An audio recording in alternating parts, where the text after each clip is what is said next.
the AI conversation is an interesting one because we are not talking about it from the perspective of how that's going to impact our lives as consumers or even as employees for that matter. And everyone's so focused on the technology and not focused enough on the user of that technology and the benefits to their life that we're missing a trick here. So if you go and employ AI in your contact center, fantastic. But what does that mean for me? Because if it doesn't, I don't really care if you have AI or an individual. I just want my problem solved. And I want it solved quickly and equitably. And if your AI can't do that, I could really care less. I'm just going to scream representative 100 times until I get somebody on the phone.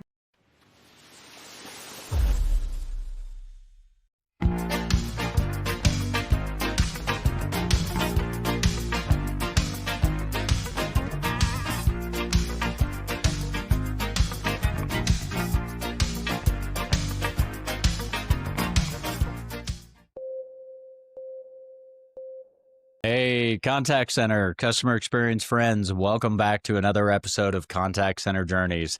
I'm super excited to be bringing on my guest, Bill Staikos. Bill is the founder and managing partner of Be Customer Led. Welcome to the pod, Bill. Super excited to be here, Fred. Thanks for having me on the show. Yeah, absolutely. As always, the intent of Contact Center Journeys is to inspire the next generation of CX and contact center professionals through sharing the stories of those people that came up in the industry. We want to change the narrative that contact center and customer experience jobs have no future. We have all personally met entrepreneurs, executives, technology people in our space that started out at the lowest level, let's call it the mailroom, and worked their way all the way up to senior level leaders in software, in consulting services, and various different practices. So there are never any sales pitches in contact center journeys. The content is absolutely free for the audience, so use it however you see fit. Cut it up. All we ever ask is that you tag us when you use it on social media. And of course, subscribe and follow us on YouTube. And make sure to follow Bill, too, on LinkedIn if you don't already follow him and his podcast. So for a little bit of background, Bill has over 20 years of experience in CX and EX. For those that don't know, it's customer experience and employee experience. And his firm helps companies stop guessing what customers want, start building around what the customer actually does, and drives real business outcomes. His expertise is focused on developing and growing teams that deliver experience strategy and execution plans to achieve real business outcomes, not just deliver NPS dashboards, and actually deliver change management platform to make the outcomes sustainable and activate the leadership participation. So Bill is also a founder of a couple of podcasts. So you'll hear from him, obviously, as he's got this podcast thing down. But he's actually, his current one is the multimedia experience, focusing on how advanced capabilities and technology from AI and spatial computing to extend reality and wearables will change the way we engage with and buy from brands every day, as well as how to operate within the companies we work for. So without further ado, Bill, tell us how you got into this crazy world of customer experience. Wow. Well, first, Fred, that was a very nice and kind and generous introduction. So I do appreciate that. My journey starts like a long time ago. I had parents that were entrepreneurs, Greek kid, Greek immigrant parents. They owned diners. You worked in a diner. So like the service kind of thing was really just ingrained in my DNA from a really young age. But I actually started, like good immigrant parents were like, go be a banker, go be a lawyer, go be a doctor. And I ended up going being a banker. And I did not enjoy that at all. In fact, every day was just a slog. It just, I like the numbers end of it, and the client end of it, but just the work was kind of just rote, it felt like, and I wanted something a little bit more creative. I read a book in 1999 called The Experience Economy by Joe Pine, which you may be familiar with, or some of your listeners might be familiar with. And it finally just, my brain connected the service kind of mindset growing up in this business with like, this could be like a real job as well, and doing this in a neat way. And, started off in market research-based consulting, was working for some really big brands, or consulting for some really big brands, which is fantastic. And that morphed into different consulting. And then I was like, you know what? I can't be a good consultant unless I walk a mile in the shoes of my clients. And I was really lacking that sort of operational expertise that unfortunately a lot of career consultants lack. So I went to the client side and have been there pretty much ever since. I mean, the last since August of this year, I've been out on my own and doing consulting, but that operational expertise has been really valuable in not only helping kind of promote sort of what I can do from a consulting perspective, but I think kind of gives my clients some comfort too. And I've done really the gamut in the CX space, Fred, everything from traditional voice of the customer to design to analytics. And, last, let's say 5 to 10 years, very much focused on applying artificial intelligence. So it's been an exciting ride for sure. Nice. So, how did talk me through it though? Let's get some meat into this. Yeah, So you sure. grew up. You had your parents were entrepreneurs, right? You were following, and you went down the path that they all wanted us to, right? You chose banking, which I Yeah, understand. How you can get bored at that one. And yeah. then you ended up getting into the consulting side, but did you land inside a big firm, kind of what was Oh your yeah, what was your sorry. journey Yeah, so there? yeah, like I started off with a really small company, New York City based, maybe top no more than 20 employees actually. Mm. And It was a really great sort of learning for me and place to really cut my teeth. I mean, I understood I got to really go deep on the SMB market. We helped kind of price out the first Palm Pilot, dating myself a little bit there, if you remember that product or if folks remember that product. Um, r- Started to see how enterprises use customer insights to really make business decisions. And Mhm. we were working for some big brands, Compaq, HP, Microsoft at the time.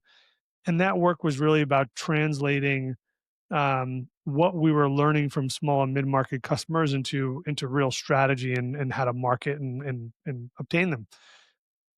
The one thing though, like I was there for a couple of years, I did really miss. I was a finance major in college. Obviously, worked in banking right out of college.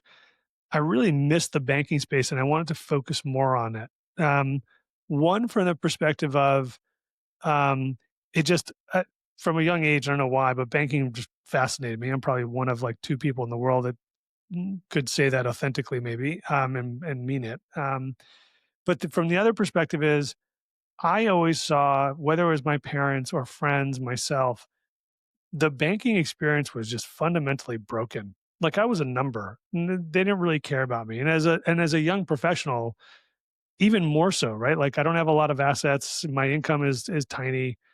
They can really care less. And I Right. really wanted to be able to fix that. So went to work for a company that just did consulting for financial services company based out of Connecticut, and I think that's where I really started to get the bug for, one, this is super valuable work. I see the impact that it can be having. It's driving decisions that are worth millions and millions of dollars. And after doing that for 3 4 years, and again, small company, 200 people maybe, that's when I was like, I need to go back to the operational side. And from there, I went to American Express in New Okay. York City. Did a short stint there. Went to Credit Suisse from there. Went to J.P. Morgan Chase from there, and yeah, have been at a couple of other financial services institutions, and have always led CX teams. Have started new ones from scratch. Have optimized existing teams, and you know have helped change the culture at a lot of these at these banks to be much more customer led and truly Right. leverage real-time insights to drive decision making at the coal face or even from a more strategic perspective. And that's been a lot of fun. And that's, I've just found that very rewarding from a career perspective. Yeah. That's awesome. So out of curiosity, now that you're out on your own, you're obviously reaching Yeah. into other organizations beyond baking, right? Or are you still really just hyper focused on that vertical? No, although I mean, my expertise really lends itself for highly regulated industries. So, have been doing some work for a healthcare company, one financial services, one payments company, and have also just involved with a technology company in the rideshare space, which has been really fascinating. And I did do a short stint at a company called Medallia. They're the one of the larger sort of customer experience management platforms out there in the world. And Yep. there was an executive advisor. So, I got to work with T-Mobile, Apple, Bank of America, and other big brands, Hilton, Marriott, to really kind of help them think through the operating model around the customer, and then how to use technology as an enabler of that operating model. So, my expertise and sort of the things that I'm focusing on are squarely in that. So, like, how do you rethink the customer operating model? How do you think about organizational structure, tech enablement, communications, governance, and how do you bring all that together to go drive business outcomes? Whether that's revenue, efficiency, culture, all three. And that's kind of my sweet spot and where I've been really focused. And you can do that cross industry. It's not necessarily, I could only do it in financial services. That model can be replicated, obviously with some nuance, but that model can be replicated across industry. That's where I was going with it. I was going to ask you what the similarities. There's got to be. I mean, other than the data variations, it's pretty much the same practice, right? And it's fundamentally getting down, understanding what outcomes you're trying to solve for, what are the core values, and then how do you take that and pass that on through the entire journey, right? Yeah, I mean, and look, in the, I mean, the only thing that's really different at a lot of these enterprises, one, certainly regulatory framework in which you've got to operate in, whether that's healthcare or financial services or another industry. Number two is just individual cultures and how they think about sort of the customer or the client. What they've done in the past, what has worked, what not worked, how fast they want to move in terms of tech enablement or other technology related solutions. But the fundamentals, frankly, like are still the same. Like I don't care if you're Bank of America or you're, uh, Kaiser Permanente. Like at the end of the day, you do need to bring together cross-functional teams. You do need to bring together your data in a usable format and a usable way. You do need to listen to your customers, not just through surveys, but through other signals, operational data, financial data, digital behavior. And you do need to bring all this information and insight together to create a fulsome picture of what's happening with your customer, right? And one of the things that I always preach, Fred, is like if your survey response rate is 5%, you wouldn't make any decision based on that. Like you think about your own family. If I had only 5% of the information I had to make a decision for my family, would I feel comfortable doing that, or would I go out and get more data, get smarter? And that's what I preach inside these companies too. Is you wouldn't make a decision for your kids if you had 5% of the information out there. And by the way, that's a skewed 5% by default anyway, because it's someone clicking on a link in their email. So really help them kind of see like what Yep. other data is out there. How do you bring that together in a structured way? And analyze it or have their internal teams analyze it and really create like a much better view that from the CEO on down can make better, more informed decisions. Makes total sense. So, I imagine that you see the story inside the data long before the customer actually sees that same story. I've always found it running contact centers when I was young. For some reason, when you see patterns in data, maybe it's just some of us, but I'm guessing you probably see the stories that are going on pretty early before you can actually you have enough data to then go back to the client and say, "Look, here's your stories." I mean, this is what's really going on under the hood, right? I think but the reason for that probably is I've seen the story through data so many times in so many different ways. I might pick up on some things that are a little bit more nuanced that others might not see at first blush.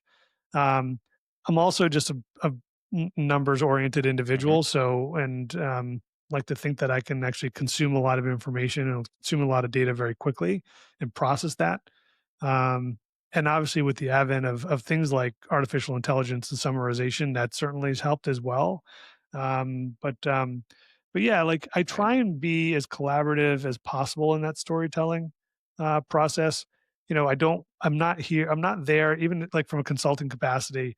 I'm not there to like, I'm there to make people look good, but also like be real about what's happening. So, it's not so much the story that's in the data, but it's the story that we're going to use or come up with that's going to help drive and motivate action in the company. So, yes, there is information and insight in that data, and your customers are largely telling you what's maybe fundamentally wrong or broken, and frankly, what's working really well. But at the end of the day, you still need to craft it that makes sense for the culture of that company, so people mobilize quickly. And that's Right. not for any one person or any one Yep. team. That really, you got to get down to like what makes your company tick, and then what do they find important.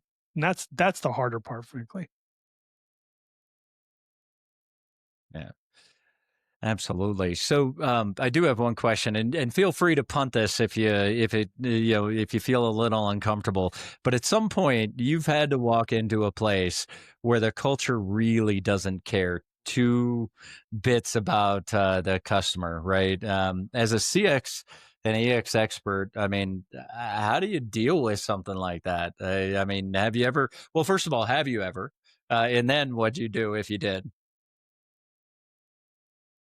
Yeah, look, I mean, I've worked for a long time in a day. I've come across some pretty toxic cultures in my life. I think for me, the thing that I try and focus on, Fred, is like, where do we have common ground? Like, where do we agree? Let's start with like where we're good and where the greens kind of shoots are. Um, I think being vocal and say, here's how I see things, like as an expert doing this work, like here's what some of the problems are. And again, I'll go back to, my goal is to help someone accelerate their goals and objectives. I'm here to help sort of accelerate the company's strategy and achievement of that strategy. And if I don't believe in it, I'm not going to work with that company. So let's just start kind of there. But yeah, I look, I've worked in places where people will throw bombs for sport just to kind of blow things up because they can. They're having a bad day and they just want to just derail a meeting. Um, they don't like you, so they don't, want to derail a meeting. Um, and I think at the end of the day, you've got to know A, who your champions are, B, Yeah. where you do agree. So you can circle back with that person and say, here's where we align. Like, how important are these other issues to you, right? Where we don't align, and how do we work through them? Um, and most importantly, always come with data. Don't come with just opinions. And personally, I love the Ben Franklin quote: "You can have your own opinions, but you can't have your own facts." And Yeah. if you show up with data to prove whatever the point is, whether it's an area of an alignment or an area where you're not aligned, that data can't be refuted. Another reason why you just can't show up with survey results, because that stuff can easily get thrown into the bin pretty quickly. And I've stepped in that pothole before in my career, and I don't want to do that ever again. So Yeah. So those of you who are younger, that are watching, just remember that. Don't just show up with survey data. Do yeah, dive deeper. There's so much to know out there, especially today with all the technologies we have at hand. Awesome. Well, let's get into the meat. What I've been excited. So first of all, for my audience, I met Bill through LinkedIn because Bill puts out some of the best content, thoughtful, deep. His perspective, and as you all know, I do the same thing. I put out a lot of content. People don't always agree with me, and I'm good with that. And so does Bill. So I really wanted to meet him. So we're actually meeting due to LinkedIn and social media. It's not like we work yep, together. A lot of the people that I've had on the pod, I've known for 20 plus years. Bill and I are just fresh, getting to know each other, and but I respected the way that he built a lot of content around. And I felt like it would be a great conversation. So let's get into this meet. Um, Talk to cool. me. What keeps you up right now, up at night right now? In the customer experience world, what keeps your brain ticking? Boy, we need like 2 hours for this list. There are a couple of things that are really kind of bugging me right now. One, you have this like really like the last, just say, 5 to 10 years, big survey companies. have made a fair amount of money on surveys. Hmm. And, that's manifested in, especially in tricky environments like we're in now, where I think like all the money kind of swung to AI, it's swinging back now. I think a lot of like executives have come full circle on the fact that, I cannot make a business decision based on 3% or 5% of a survey population. Right. And unfortunately, that's meant that a lot of folks in this space who are doing this work and have been doing it for a long time, frankly, are out of work. And I hate to see friends, colleagues, um, Yeah. people I know in this, in just in the same discipline generally, because I understand the importance of it. I hate to see them out of work. That's number one. Number two is, I think that because of that kind of over reliance on surveys, a lot of CX and DX folks, frankly, miss sort of the boat on the AI conversation, even though that we've been using AI for well over 10 years.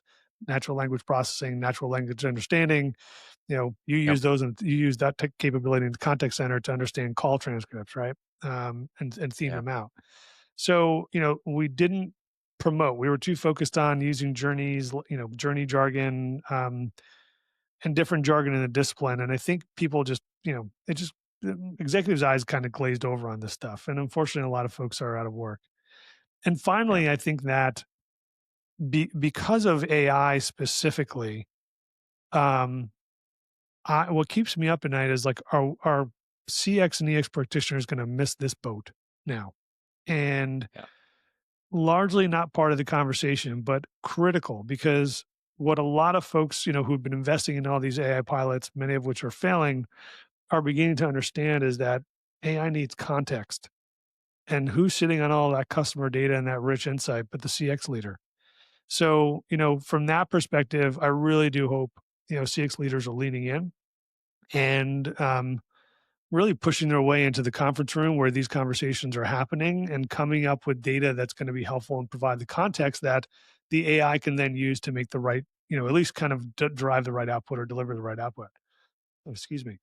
Um, and then finally, from there, I'd say the third thing, if you want to get into it, is sort of the, you've got AI, just like fraud generally, in the CX space, happening where you've got sort of the confluence of quantum computing and AI, where bad actors across the world, frankly, are like using these capabilities to really do some terrible things. And like, if an organization can't keep up with all of the fraudulent activity because they're being bombarded with like 200,000 like fraudulent kind of requests, that's a big Yeah. problem from an experience perspective, and that's going to have a major impact on brands. And that's a problem I think that we got to solve for, over the next sort of 12 to 18 months, maybe less.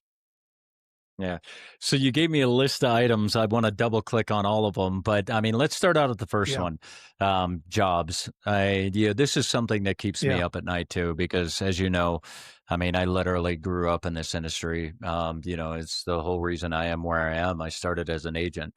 And there's no denying all no disrespect to all the journals and the CEOs talking about the customer is all that matters. Yada yeah, yada.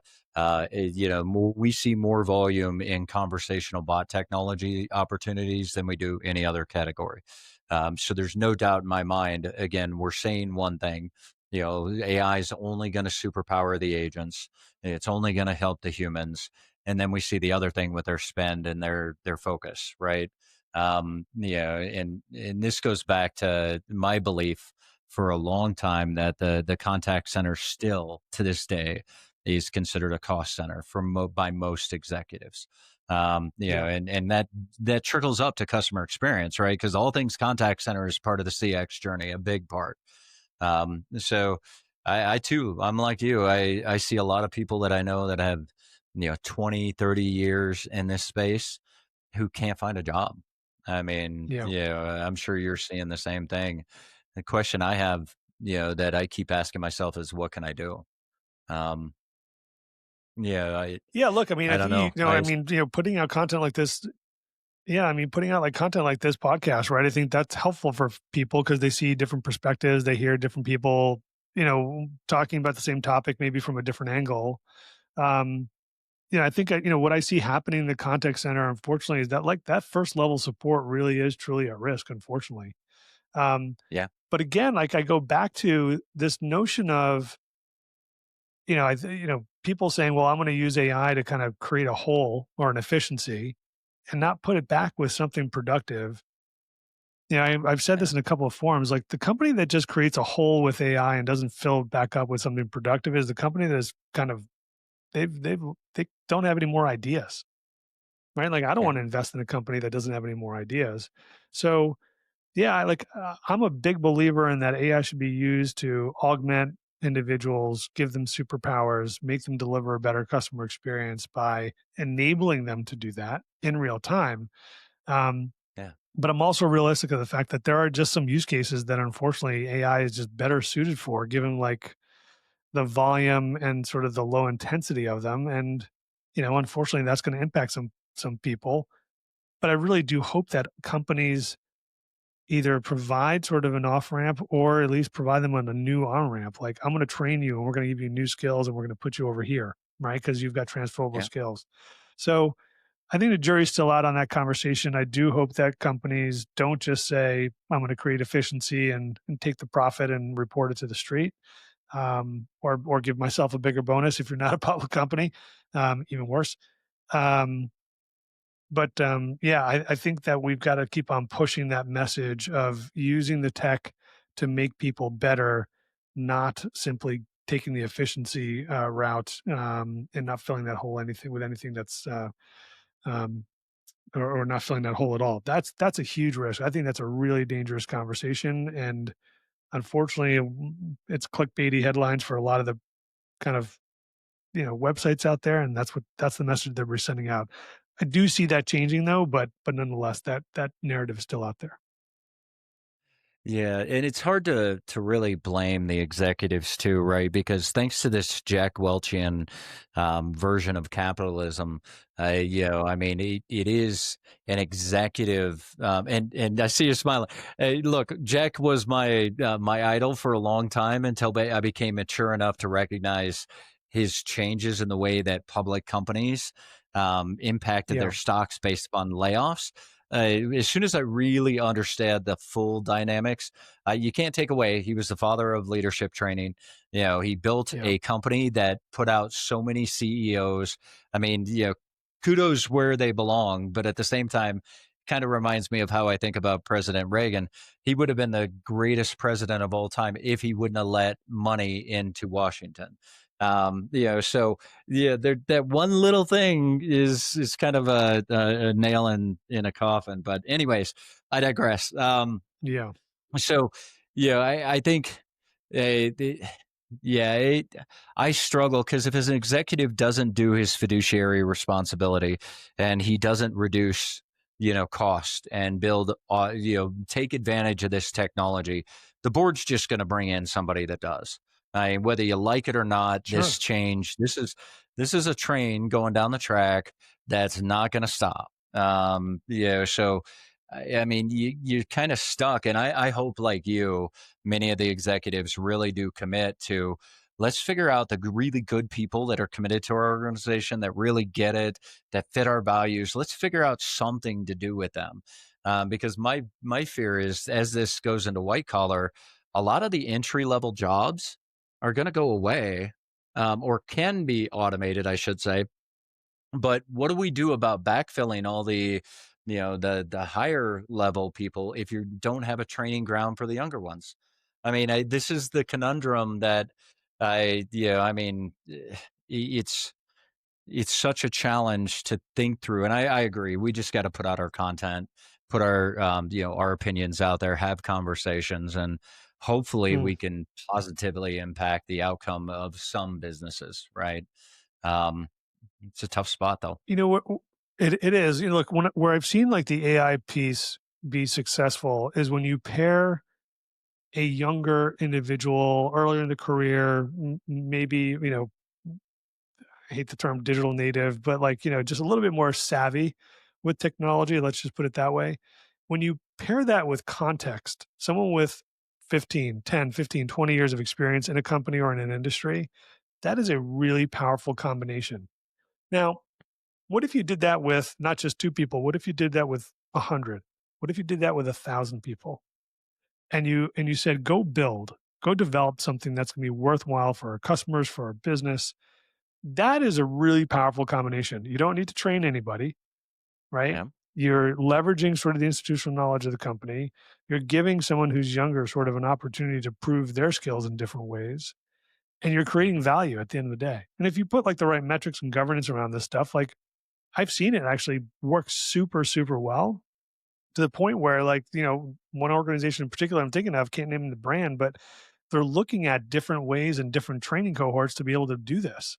So, Yeah. those I like it. those use cases are out there. They're working well. Companies are doing them. You just got to go out there and look for them too. So, yeah, but I hate to see people lose their jobs, and there's a lot of fear around that, obviously. But nonetheless, I don't Yeah. think that necessarily needs to be the case. I mean, sooner or later, we're neither one of us is going to work, but, like, it doesn't have to be now. So Yeah, yeah, and it doesn't help that we're also trying to unwind COVID overhiring and a lot of the mass layoffs. Technically, if you look at the announcements now, whether the corporate announcements are true or not, they're saying they're due to right sizing. Now, that's all semantics in my opinion. I mean, yeah, we needed a right mm, size. We overgrew during COVID. A lot of companies overhired, no question about it. There's a lot of fat in the middle that can definitely be trimmed, but it doesn't take away the fact that these are all still humans. And we've all been there. I know I've been on a layoff. It's I remember 7, 8, 9. I remember 2000 and 2001. So mm. I was directly impacted by both incidents, and yeah, it's a tough time. And it is, but this is different, right? I mean, this moving at a speed that if you go back in history and you look at all the big industrial revolutions, I mean, they were 100 years and then 50 years to really deploy across the nation. This is like, I mean, a couple of years. How do you retrain a society in a couple of years?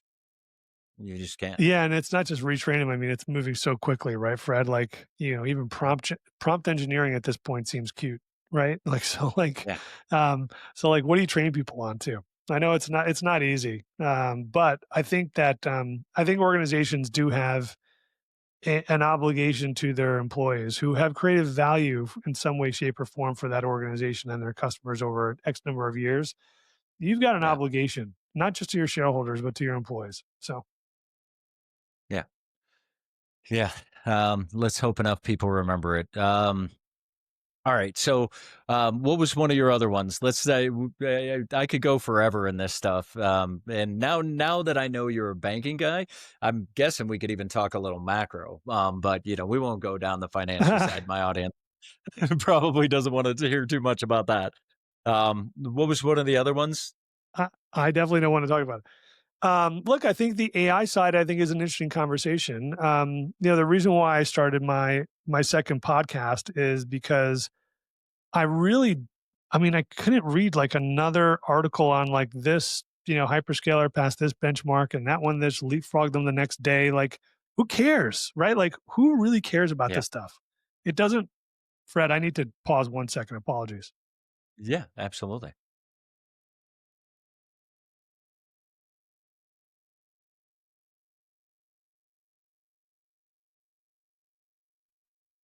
Sorry, man. My kids just walked in from school, so we could either cut this out or we could just let it roll for a sec. It's up to you. Um, It's all so, good, man. look, yeah, thank you. I think the AI conversation is an interesting one because we are not talking about it from the perspective of how that's going to impact our lives as consumers or even as employees for that matter. And everyone's so focused on the technology and not focused enough on the user of that technology and the benefits to their life that we're missing a trick here. And it's a topic that I've been focused on for myself for the last, let's say, 6, 12, 18 months. Reason why I started the Multimodal Experience podcast. And I think it's a conversation we need to be having more and more because like, we've got to be influencing legislation. We've got to be influencing technology to improve our lives as individuals. And if we keep on just kind of spending money on, companies leapfrogging some capability that today is meaningless to the average consumer like you and me, I think we're just focused on the wrong things. And I get that at somewhere down the road, all this architecture and all these data centers, they already have been obviously having a positive impact. But I really want to be talking about, like, what is the impact to me? So if you go and employ AI in your contact center, fantastic. But what does that mean for me? Because if it doesn't, like, I don't really care if you have AI or an individual. I just want my problem solved, and I want it solved quickly and Right. equitably. And if your AI can't do that, I could really care less. I'm just going to scream Yeah. representative 100 times until I get somebody on the phone. So Right. Yeah, it's such an interesting time. So, let's first. I think what come to mind right away. I've been following all of the major hyperscalers or the big model builders, right? And the investments and data centers. The power alone, the kilowatt per token discussion is an important one. The discussion against the race versus China is an important one. But fundamentally, you're right. I mean, in the end, as a consumer, I just want I don't want to have a problem, first of all. Let's be realistic. None of us want a freaking problem. We want our Amazon package here within 24 hours at our front door without any damage. That's what we want. But if we have to communicate, we want it to be easy, seamless on the channel that we want to use, whatever we're comfortable with, right? Some will be voice. I don't care if it's a bot or a human, as long as my problem gets solved. What does it matter? I'd that's rather it. you notice, and I did a video about 8 years ago, combining IoT and the idea of AI, and eventually with the idea that companies would figure out, hey, we can see that your phone is having glitches. Why don't we send you a pre notification and tell you to go into your mobile provider and get something done, right? It's the Samsung fridge was the main thing, right? A compressor's going out. Just tell me that you're going to send somebody out to fix it ahead of time. That would create brand loyalty. I mean, that I'd be like, holy crap, these people are actually coming here and fixing a problem that I didn't even know I had. That would be amazing. But we're still Yeah, not and I there think yet. that's where the tech. Yeah, no, but I think that's where, like, the technology is going, right? So, like, if I am home and I need, you would expect it at some point, and this isn't that far off. I mean, this is definitely, before the end of this decade, I'll be talking about something, the AI will order it, pick it up. It will be connected to, I say, by 2030, it's no longer it's the Internet of Things, it's the Internet of everything. And, I Yeah. think that's where sort of your personal agent's going to communicate with different products and go order that filter for your fridge or go order a part for your fridge or your wash machine because it's giving some kind of error code, right? And schedule a technician at the same time to come fix it, right? Through TaskRabbit or whatever your sort of channel of choice is. So that's the kind of stuff that is coming really, really quickly that I think that we Hmm. need to be creating versus, you know, um, I can now do, which is a cool feature in Notebook LM, like, the ability to do like mind mapping, but like for the average person, like who cares? That doesn't impact my life at all. In fact, I'd, Right. I'd venture to say 90% of the human population doesn't even know what a mind map is. So what's the point? Right. So, Right. Yeah, I mean, other than those of us that love to geek out on this stuff, I mean, the general consumer doesn't care. The most common question I get from people outside of my circle that isn't in tech, is, what is my thoughts on AI, taking over the world, or Terminator type discussions, right? That seems to be the common thing for people outside of the tech world. Everybody else just wants to get their stuff done. They want to do their job. They don't think about the nuances under the hood. I agree. The individual agents is a fascinating thing. What I keep wondering is, the data side.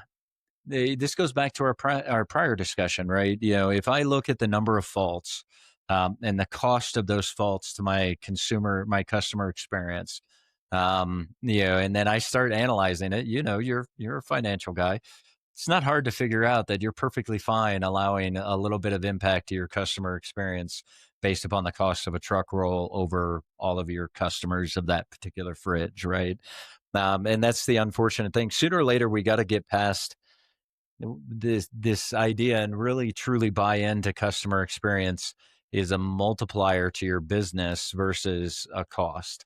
And no matter how many times you look at it, like Amazon and the best performing CX companies, there's like index funds out there on the best performing customer experience focused organizations, and they always outperform. Fiscally, they always outperform because fundamentally we all know it's easier to keep a client and less expensive than to try to backfill it. So, yeah, I mean, hopefully people like our conversation actually have some impact on that. I hope. Um, but I I took hope us so. down I a side, mean, but no, it's all good. I mean, look, if we can't have that if we can't openly have that conversation and find solutions, like, I mean, man, we're losses, like, as a humanity, right? Like, as a yeah, society. So, I think that these are all the right conversations to be having, and the right conversations to be pointing resources towards to find a solution. Otherwise, yeah, like, we're just focused on the wrong things.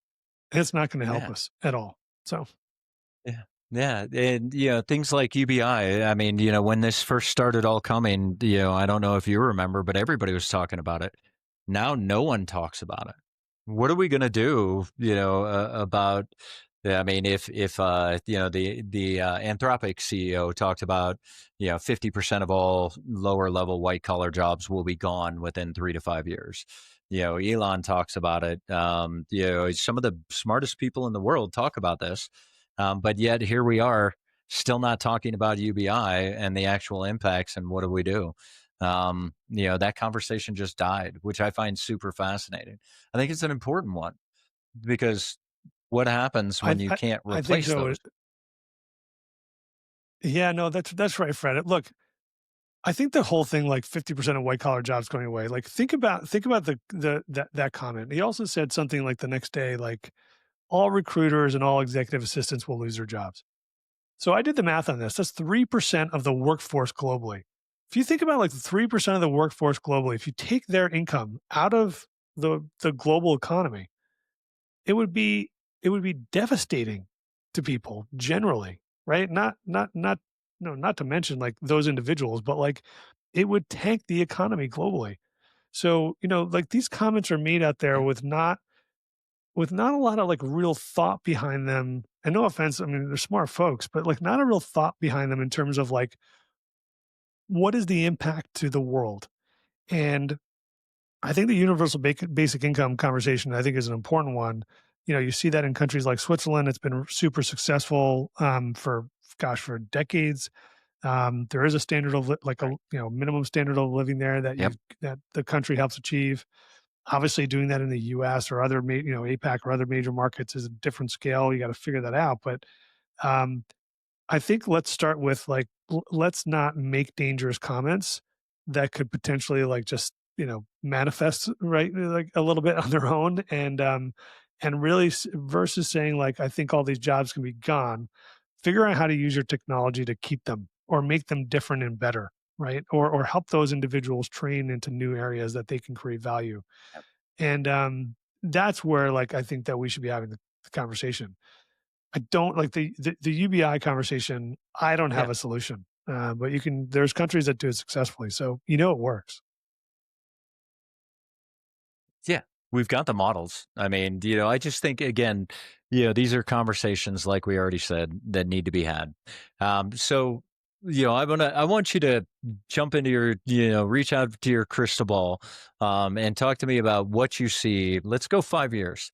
I think anything over 3 to 5 years is just silly, because at the pace this is all changing, my answer may change on what 3 to 5 years looks like, a month from now, right? So, what do you see in the space, 5 years out? So 5 years out, let's just say 2030.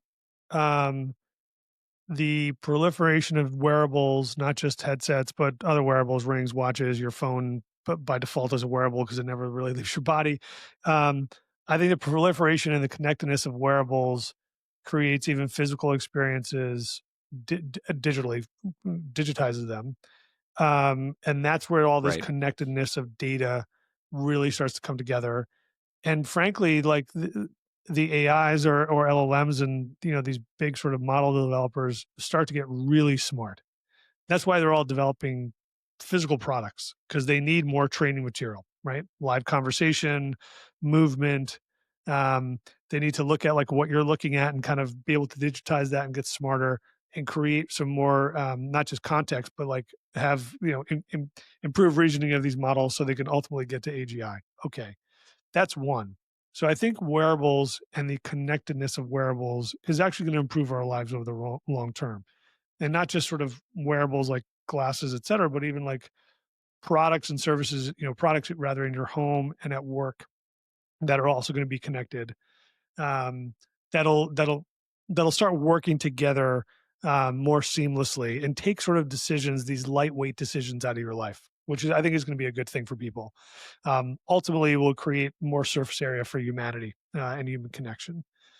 Um, I think also from the perspective of, being able to create, I think that in the next 5 years is really going to take off. And you see that a lot with like vibe coding, and that kind of has been a term that everyone's been talking about over the last year.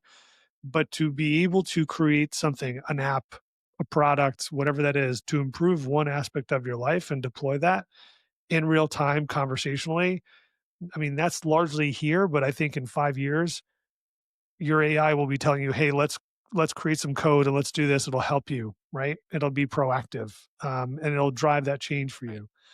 And finally, I think that there's going to be sort of agentic to agentic conversations, and this one actually has the biggest sort of impact for customer experience because if my agent is talking Right. to your digital agent, who's the customer?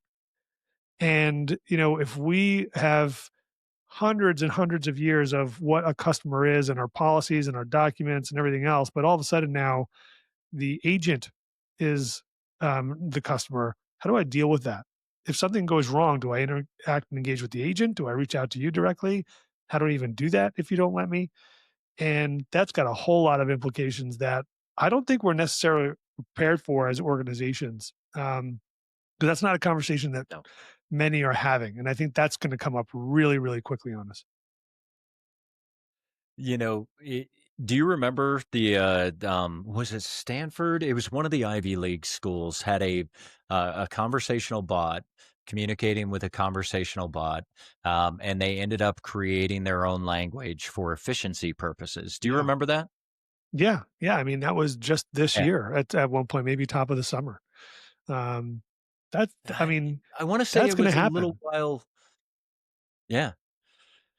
It's only a matter of time, for the agent to agent communication to start. But you're right. I mean, what do we do about compliance? It's 100% secure if you build it right. So it's not data security anymore. But I mean, I don't know. I mean, this one's a tough one for me. Is how comfortable are consumers going to be with just giving over control to handle, communications. I don't know. Maybe the social media world and Amazon has proven that, for the fact of comfort and ease and the experience, we'll give up anything. Um, I don't know. Yeah. Look, I mean, when you look at, you know, ChatGPT, what do they have? Like a billion weekly users or average daily users now? Like, that's a lot of conversation. And most of these conversations are like personal, like coaching and like therapy questions.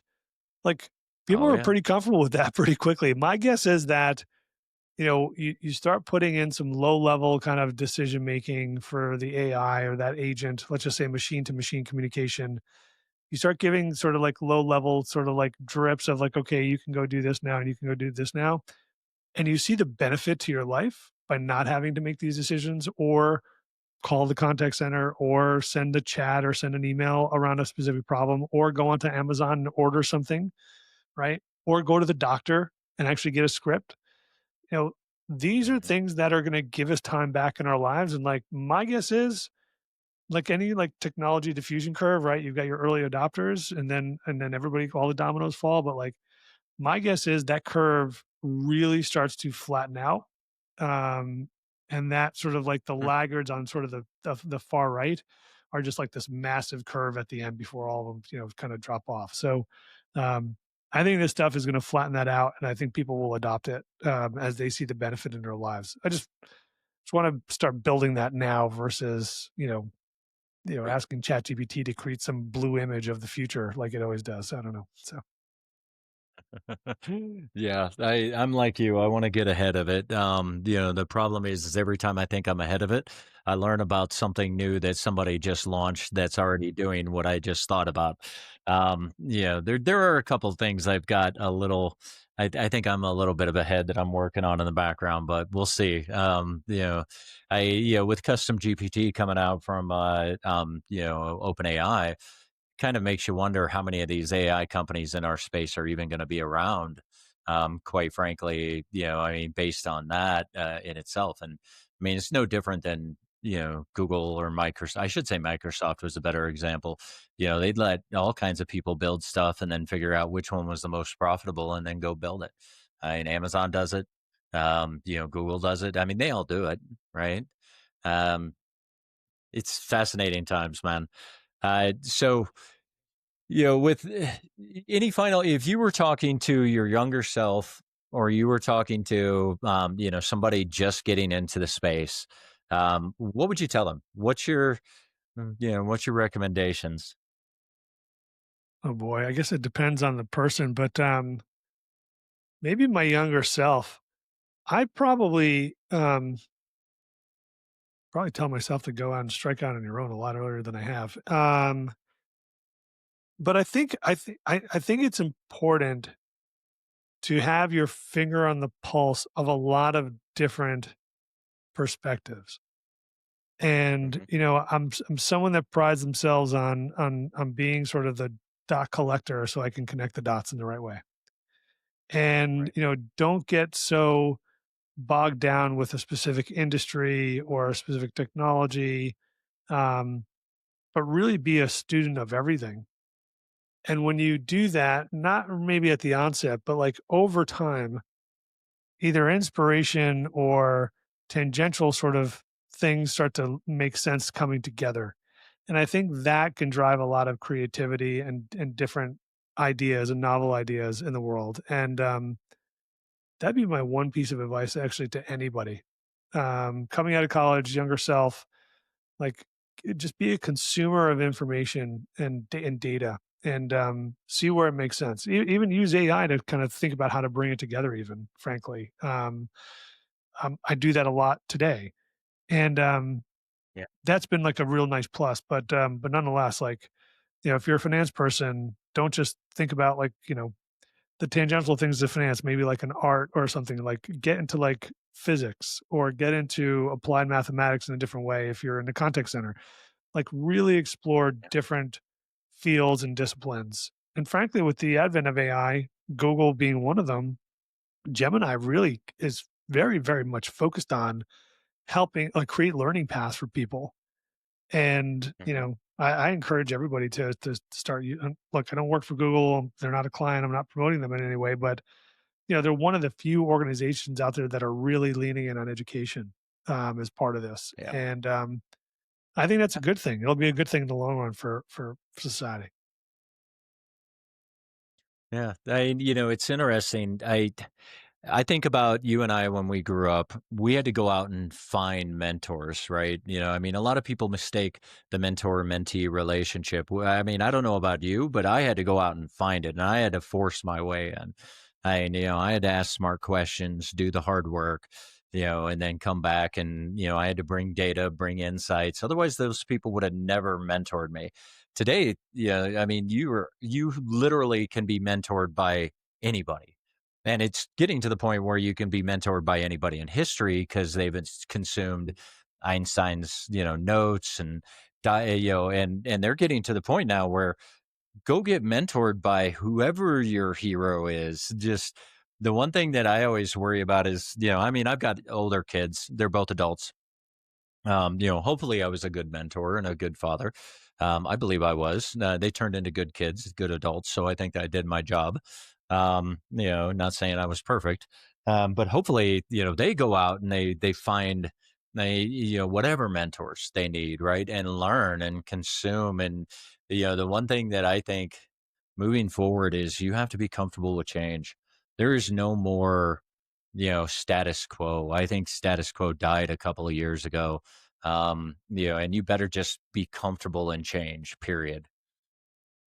Yeah, maybe. I mean, look, I think being comfortable with change has been a good kind of lesson generally. Maybe being more comfortable with the just increasing risk of change, right? Like you kind of alluded to it earlier in the show, where things that took 100 years, then took 50, then took 20, now take a year, right? And I think being comfortable with the rate of change and being okay kind of not doing anything and waiting back a little bit to see how things shape up or don't is also kind of like good advice. Like you don't have to react to it. I Yeah. think oftentimes we react maybe too quickly to the change. Reminds me of Apple being like a good second or third mover. Like they're looking pretty smart in all this. Actually, they've been sitting, and now the press has been all over them about like, hey, you guys have missed the AI boat. You're not innovative, blah blah. But like I actually think they're gonna come out really good on this thing because they're waiting to pick the right pony, and they're experimenting and they're toying with different things, and I think their timing is gonna work out just well. So, Yeah, I might disagree with you on that one. I think it's all Apple good. lost their I think they lost their ability to really, be that innovator. A couple of years ago when their margins, I mean, look, they're a cash cow, and at the current price value, it's not a bad a safer investment than any of the hyperscalers. There's no question. The PEs, Yeah, the hyperscalers are freaking nuts. It's just a matter of time before that bubble pops. But Apple's one of those, they had a position, and they could have been that first mover. I don't disagree with the second often wins. But I mean, Apple's built what Apple is by being, different and building elegant products. I would have much rather seen them dive into this and try to build it the Apple way. But I mean, we'll see. We'll see who's right. I mean, in the yeah, end, everything changes as soon as we hit AGI, no matter who it is. So maybe it really doesn't matter in the end. We'll all figure that out soon. So, hopefully not too soon though. Let's yeah, let us have our fun until AGI gets here. So one last thing, if you could yeah. pick anybody who would you like to see on contact center journeys? Who would be a great guest, has a great story, that you're aware of? It's a good question. I mean, there are a lot of really smart folks out there from a look, look, at the end of the day, like, you want people who have, like, real operational expertise in the contact center to be able to come on. Um, I don't know if you've had I forget if you've had Nick Glimsdahl on the show at all, but he's someone in the contact center space that I really respect and I like a lot and has a really great sort of customer perspective, yeah, someone that you might wanna consider. I think your audience would get a lot of value from Nick. Awesome. Awesome. Well, Bill, I appreciate it. This has been a tremendous conversation. I'm sure there's going to be a lot of value out of this one. For those at home, follow Bill. He puts out great content. Always questioning the norms. I love your approach. And I'm really glad you jumped on here with me. It was a blast. Hey, I really appreciate the invite. It was great to be on with you, and, I love just sort of like just no topic is safe, man. I love that about the show. We went a couple of different Yeah, tangents, but it's always fun to be able to do that. So yeah. Hey, thanks for getting nothing's us through safe it. out here. Nothing's safe. Yeah, I really appreciate it, man. I'll That's talk to awesome. you soon. And for those Sounds good. watching, thank you again.